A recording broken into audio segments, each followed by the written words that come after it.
I have a ton of respect for all the people who can take home consoles and turn them into really cool portable consoles. Some of them are insane, and some are made by me. But portabilizing consoles isn't for everyone. Some people just want to buy one off the shelf for like 50 bucks. And if you're one of those people, I hope you like the Nintendo Entertainment System. Now, I love to just go on AliExpress and look at whatever they recommend me. And when I saw a portable NES for only 50 bucks, I was pretty intrigued. You might think with something this small, there's no way it plays NES games, especially when it says 4 NES games and the picture is a Famicom game, but this will go into the device that's in this box. Box did get a little destroyed. I was so focused on the Famicom that I didn't realize, one, it says 88 games included. That doesn't seem very legal. Breezing past that, 2.8-inch big screen. That ain't big.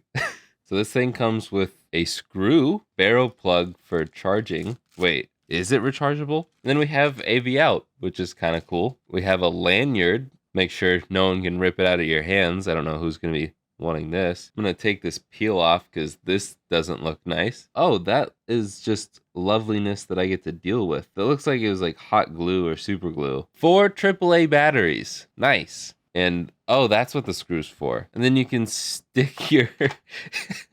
This is just comical. Hold on. I literally have to zoom out for this. And we can stick our NES game in here.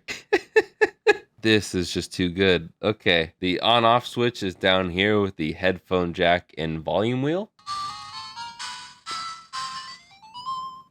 That gets pretty loud. That's pretty nice. The viewing angles are not great. I will say that. Yeah, when it's like straight at me, it looks fine. It looks pretty good. Having it at an angle so both me and the camera can see it decent, is not as good. But I can still beat up Glass Show, no problem here. Dude, just stay down. There we go. And as far as I can tell, there's no way to adjust the brightness. If we just turn it on without a game, yep, 88 and 1. So it's like a classic, crappy multi-cart. Is this going to have anything that I want to play? There's not even a Mario. I would not buy this for the pack-in games. Okay, I'm done with that. I'm just curious to see what the inside of this looks like. So we're going to take this apart. It's looking like these are all Phillips head. I don't know why I'm going in tutorial mode. I don't think anybody is going to actually take this apart themselves. If you're one of the 2 other people who are going to tear this apart, don't just rip off the back half because the battery is soldered to that. We got some more screws to take apart because there's not much going on in the back here. Oh, there's another screw down there I didn't notice. I didn't read the iFixit teardown for this one. Oh, I think I just broke the speaker. Just a TFT screen in there and something underneath here that they don't want us to see. And I'm guessing that's RAM. This was a lot lamer on the inside than I thought. Either way, I'm going to put this back together and spend some extra time with it and see what I think about it. This actually plays NES games very well, but that's honestly an extremely low bar for an NES clone in 2023. So for this review, I'm going to focus on everything else, like how the buttons feel great, except for the D-pad because you can press all 4 directions at once. I love that start and select are actually hard plastic instead of all membrane. I have no idea why Nintendo made their start and select buttons that way for so long. And I'm sure you've noticed the 2 extra buttons here by now. Instead of 1 turbo for all of the inputs, these 2 are separate turbo buttons for A and B. And of course, having a reset button is always nice. The speaker is a lot better than I expected. Still not good by any stretch, but it definitely gets loud.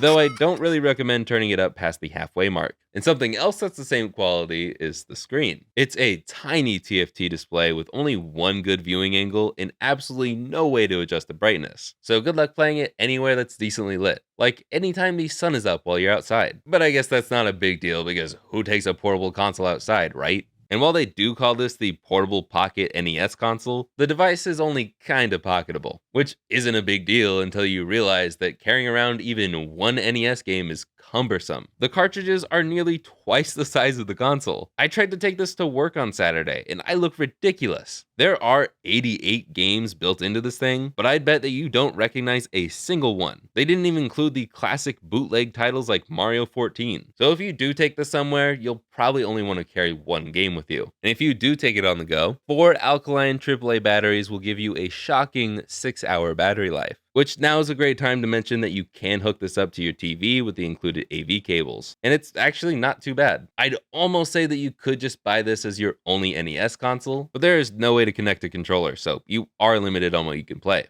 There are a lot of things that aren't great about this thing, but it's not total e-waste. I think if it were 30, maybe 40, it would be more worth it, but 50 bucks is the price on AliExpress. So if you saw this at any retailer, it'd be probably close to 100. If it just had a slightly bigger IPS display, then I think 50 would be fair. Normally, I'm the original hardware / physical copy guy, but in this situation, it makes a lot more sense to me to just get a handheld emulator. And if you absolutely need a way to play physical NES games portably, this is fine. There's another portable NES that's had my attention for a while, but it's double the price. So if this video does well and enough of you want me to review it, I'll do it. You just gotta let me know in those comments down below. So like, subscribe, and I will see you guys in the next one. Later, guys.